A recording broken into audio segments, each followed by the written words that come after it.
On Monday, May 6, 2013, Vice President Biden held a meeting with religious leaders where he announced that the next push for gun control will begin this fall after the immigration bill debates are over.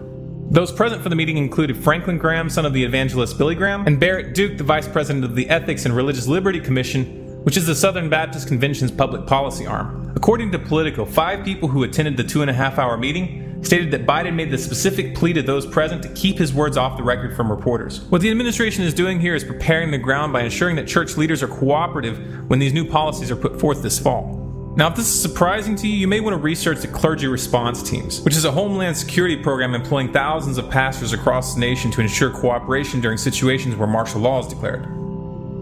The new gun control push will start by focusing on more comprehensive background checks and will most likely include changes in the law to ensure that anyone on the terrorist watch list will be blocked from purchasing a firearm. This isn't just speculation. We know from statements from Rahm Emanuel dating back to 2007 that this has been planned for years. And I think the most simple thing we can do, and we've got to make this a #1 issue as a test vote and then take it into the election, that is, if you are on the no-fly list because you are known as maybe a possible terrorist, you cannot buy a handgun in America.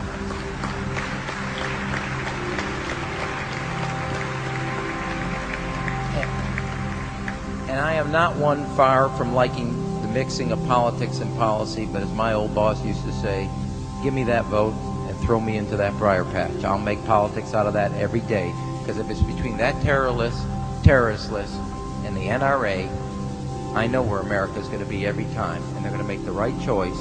We have got to start building on that. That is the right thing to take into the election. It's the right policy. If you're on that no-fly list, your access to the right to bear arms is canceled because you're not part of the American family. Thousands of Americans are already on the terrorist watch list.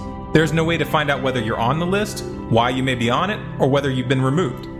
The recent IRS scandal where the government admitted that it targeted activists intentionally, and the cases we've seen where anti-war activists have been placed on terrorist watch lists, makes it very clear that such systems can and will be abused politically. Now, if you happen to believe that the government's real motives here are to reduce gun violence as they claim, you might want to research Operation Fast and Furious, in which the Obama administration was caught smuggling thousands of weapons to Mexican drug cartels. These guns were used in murders both in Mexico and in the United States, and the scandal only came to light after an ATF agent blew the whistle.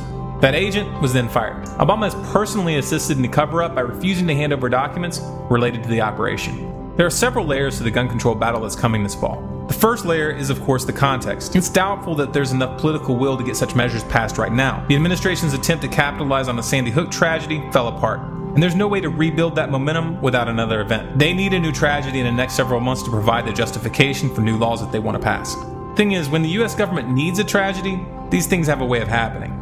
The second layer is the resistance that's playing out on the individual state level, where we've seen Texas, Missouri, and Alabama pass legislation nullifying federal gun control laws.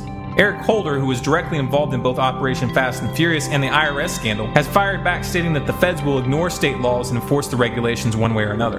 This could lead to a very interesting showdown. The third layer is the resistance coming from scores of sheriffs and thousands of military personnel who've spoken out stating that they will resist any attempts at gun confiscation and will refuse to enforce unconstitutional gun laws. Though publicly those promoting gun control have maintained that confiscation isn't in the works, California has just passed a law allocating $24 million to fund their confiscation program, and New Jersey senators got caught recently chatting among themselves, not realizing that the mic was still on, stating very clearly that confiscation was the goal. The strategy here is simple. Take away the rights incrementally, and when resistance is met on a national level, proceed on the state level.